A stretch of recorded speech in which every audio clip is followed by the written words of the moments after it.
नमस्कार, मैं हूं कुमार अनिल। आप तो इस बात से वाकिफ़ होंगे, आपको जानकारी मिल गई होगी कि कल स्वतंत्रता दिवस के मुख्य समारोह में लाल किले पर जो समारोह हुआ उसमें किस तरह से राहुल गांधी को पीछे की पंक्ति में खिलाड़ियों के बीच में बिठाया गया और उसके बाद पूरे देश में विवाद खड़ा हो गया। कांग्रेस ने विरोध भी जताया, फिर रक्षा मंत्रालय की सफाई भी आई। इन सभी चीज़ों से आप वाकिफ़ हो गए होंगे, आपको जानकारी मिल गई होगी। मैं इस वीडियो में कुछ नई बातें आपके सामने करना चाहता हूं। पहली बात तो ये कि राहुल गांधी को आखिर क्रोध क्यों नहीं आया। सभी मान रहे हैं कि राहुल गांधी के साथ अपमान करने वाला व्यवहार किया गया, प्रोटोकॉल का पालन नहीं किया गया। प्रोटोकॉल ये था कि वो विपक्ष के नेता हैं और उनको अगली पंक्ति में बैठाया जाना चाहिए था। उनका कद जो है वो केंद्रीय मंत्री के बराबर होता है। अगर ब्रिटिश पार्लियामेंट को देखें तो वहाँ के अनुसार तो केंद्रीय मंत्रियों से भी थोड़ा ऊपर ही होता है, प्रधानमंत्री के समकक्ष माना जाता है। इसके बावजूद ये है प्रोटोकॉल का पालन नहीं किया गया, आगे सीट पर नहीं बैठाया गया, इतना विवाद है। लेकिन राहुल गांधी ने वहाँ जब उनको पीछे की सीट पर बैठाया गया तब भी वो क्रोधित नहीं हुए, आराम से चुपचाप जाके बैठ गए। और बाद में भी वो वहाँ कहा जा सकता है कि वहाँ जो है वो कटसी और वो लोग क्या कहेंगे ये सोच के वहाँ चुप रह गए। लेकिन बाद में तो वो बोल सकते थे, तो बाद में भी अपना क्रोध प्रकट नहीं किया, ये नहीं कहा कि मेरा अपमान किया गया है। आखिर क्यों? तो राहुल गांधी को क्रोध क्यों नहीं आया, इस पर मैं बात करूंगा। वो भी हमारे देश में ऋषि मुनि जिनको क्रोध आता रहा है, देवताओं को क्रोध आता रहा है। एक तो ऋषि हैं दुर्वासा ऋषि, उन्होंने कईयों को श्राप दिया, कृष्ण को भी श्राप दिया था और रुक्मिणी को और कृष्ण को श्राप दिया था। और राजा दशरथ को भी श्राप दिया गया था कि जैसे पुत्र मोह में मैं मर रहा हूँ, श्रवण के पिता ने कहा था और माता ने, वैसे ही तुम भी एक दिन पुत्र और पुत्र के मोह में तुम्हारी भी जान जाएगी। तो श्राप देना, क्रोध होना, क्रोधित होके श्राप दे देना, विरोध करना अपमान का, ये हमारे परंपरा में रहा है।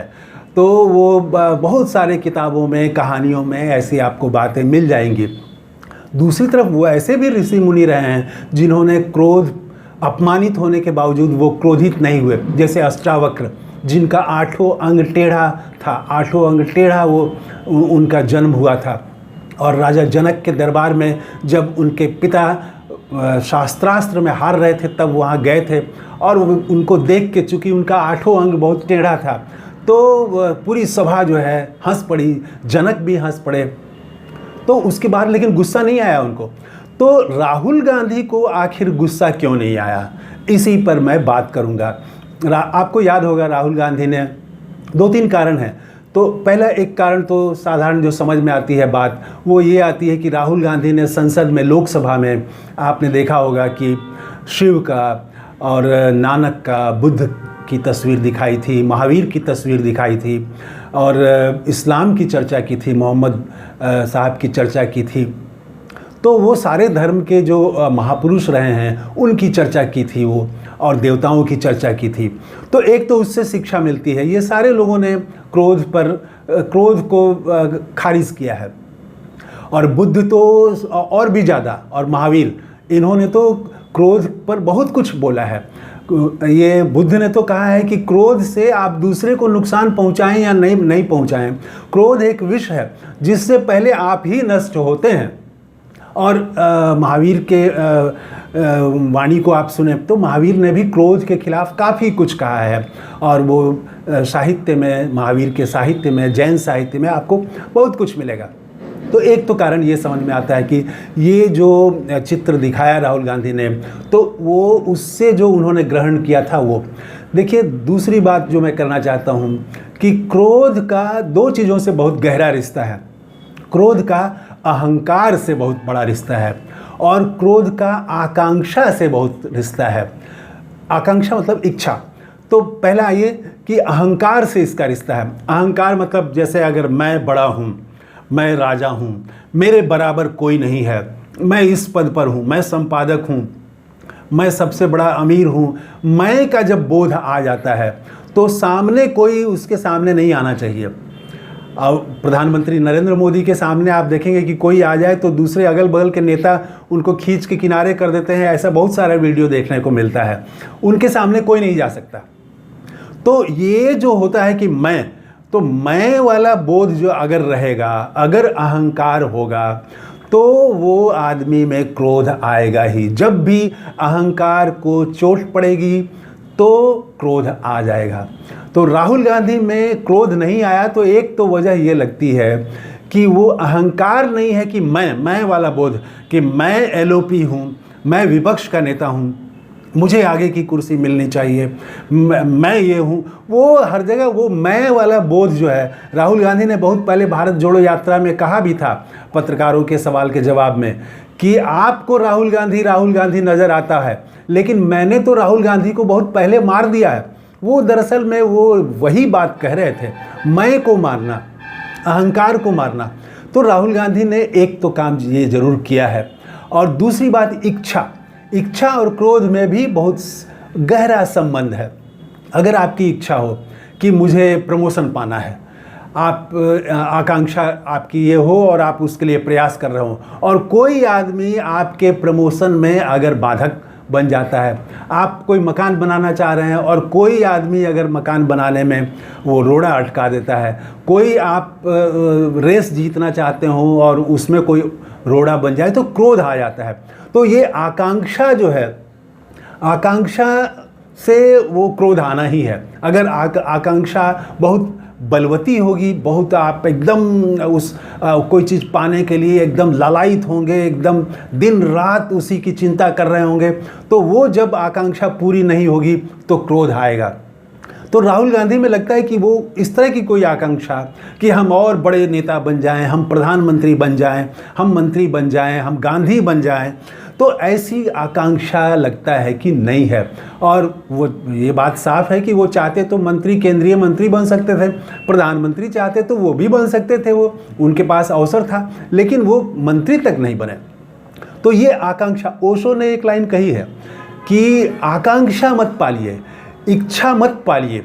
अगर इच्छा करनी भी है, इच्छा करिए। ओशो कहते हैं इच्छा करिए, लेकिन इच्छा जो है वो खेल की तरह करिए, खेल भावना से करिए। खेल में क्या होता है, वो खिलाड़ी जीतने के लिए वो उसकी इच्छा रहती है कि हम जीतें, लेकिन खेल भावना ये होती है कि अगर वो फर्स्ट नहीं आया तो भी वो कोई बात नहीं है, वो फिर तैयारी में लग जाता है, फिर प्रैक्टिस में लग जाता है। ऐसा नहीं होता है कि अगर वो फर्स्ट नहीं आया, अगर मेडल नहीं मिला तो उसके बाद वो एकदम पूरी दुनिया में उलट पुलट मचाना चाहता है, एकदम जो है टीवी तोड़ देगा, कुछ कर देगा, हंगामा कर देगा। ऐसा नहीं करते हैं खिलाड़ी जो है, वो फिर से प्रैक्टिस में लग जाते हैं, उसको बहुत ईजी लेते हैं कि ठीक है इस बार हार गए, कोई बात नहीं है, अगली बार हम फिर तैयारी करेंगे। तो ओशो कहते हैं इच्छा पालिए, लेकिन इच्छा को खेल की तरह, स्पोर्ट्स की तरह लीजिए आप। तो ये मैं महसूस करता हूँ कि राहुल गांधी जो हैं उनको अपमानित तो किया गया, ये तो ज़रूर इसके पीछे मकसद लगता है। ये कोई ऐसी गलती नहीं लगती है कि जो सफाई आई कि आगे ओलंपिक खिलाड़ियों को बैठाना था इसलिए इनको पीछे बैठाना था, तो भी सवाल उठ जाता है कि आप दूसरे केंद्रीय मंत्री को क्यों नहीं पीछे बैठाए, आप इन्हीं को क्यों, राहुल गांधी को ही क्यों पीछे बैठाए। तो बहुत सारे सवाल हैं। तो राहुल गांधी जो है वो सोचा तो यही गया होगा कि राहुल गांधी या तो नाराज़ हो जाएंगे, ऐसे मूर्ख लोग सोच सकते हैं। आमतौर से वो जिसने वो प्रबंध किया होगा उसको भी मालूम होगा कि राहुल गांधी वहाँ पर कोई बखेड़ा नहीं खड़ा करेंगे और उनको पीछे बैठाया जाएगा तो पीछे बैठ जाएंगे।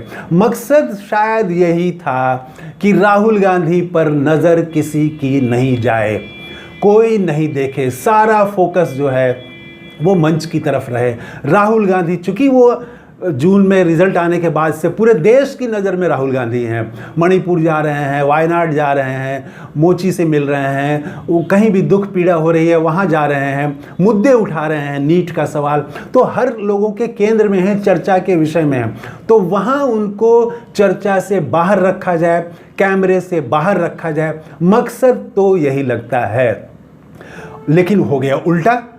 अब उनको पीछे बैठा के भी वो देश में सबसे ज़्यादा चर्चा में आ गए, और बल्कि जो विरोधी हैं, विरोध में भी खूब लिखे जा रहे हैं। राहुल गांधी को अपमानित करने के लिए खूब आप देखेंगे ट्रेंड चलाया गया कि राहुल गांधी की यही जगह है, उनको यही बैठना चाहिए, यहीं वो अगली बार भी यहीं बैठे हैं, वो पप्पू है, ये है, वो भी चलाया गया। लेकिन ये वो एक खास वर्ग के लोग हैं जिनका दिमाग वो हाईजैक कर लिया गया है।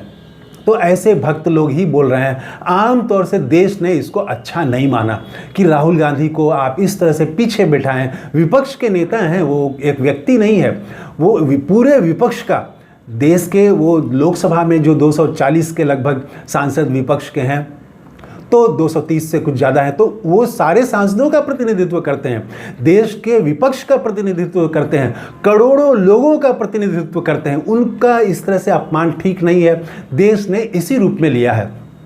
तो उनको चर्चा से बाहर करने के मकसद से पीछे बैठाया गया, लेकिन हो गया उल्टा। वो कल से ही लगातार और चर्चा में है, लोग बात कर रहे हैं और सरकार ही घिर गई है, तो हो गया उल्टा। तो मैं समझता हूं कि राहुल गांधी में जो ये क्रोध नहीं आया, इसको अपमान के रूप में नहीं लिया, वो यही 2-3 बातें हैं। एक तो वो जिन लोगों को मानते हैं आध्यात्मिक रूप से, और वो सभी धर्म के महापुरुषों को मानते हैं, तो उनकी शिक्षा, फिर अहंकार का नहीं होना और इच्छा नहीं होना। तो ये मैं समझता हूँ कि राहुल गांधी के क्रोध नहीं आने का, क्रोधित नहीं होने का मूल कारण यही है। तो कैसा लगा ये वीडियो, कमेंट करके ज़रूर बताइएगा। थैंक यू, धन्यवाद, जय हिंद।